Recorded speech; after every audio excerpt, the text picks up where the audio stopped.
Hello everyone, thank you for joining the today's call. So today's topic is on outbound messages. So we will be seeing in this video how we can use flow or workflow rules to send data from Salesforce to a third party system using outbound messages. And we will also see or explore the option how we can monitor this outbound messages. So this is my demo org. And what I have done here is I have basically configured here a workflow rule on the account object. So consider, like, since workflow rules are getting obsolete, you can use the flows also for doing this. But for the timing, let's consider I'm using the workflow rule for the demo sake.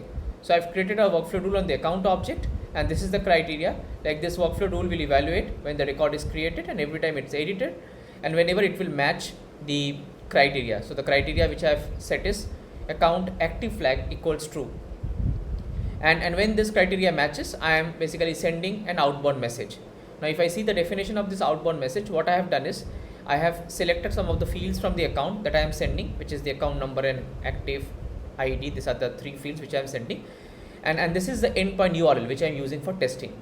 So for this demo sake, or if you have a requirement where you have to monitor an outbound message, so you can use this particular website. This is a very utility website called webhook.site. You can simply use this particular website for monitoring the outbound messages. So let's see in action how it works. So let me go to the incognito window and show you the first time, like whenever you go to this particular website, right?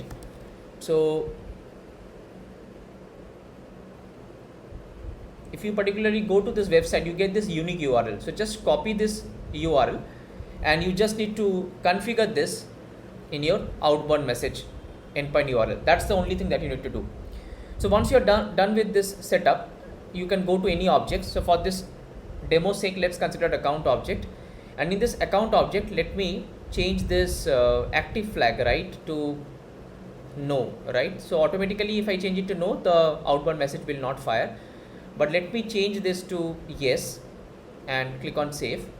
The moment I do this, if I come to this particular screen and refresh it, so I can see here whatever fields I have kind of selected here, like for example account, then the ID, right? So those values are coming up here. So this is how you can monitor the payload that you are sending from Salesforce, and you will be able to triage whether the data or the fields that you are sending from Salesforce is coming to this endpoint URL or not. This is all which I wanted to cover. Thank you for watching this video. If you like my content, my humble request to you all is to like, share and subscribe my channel. Thank you.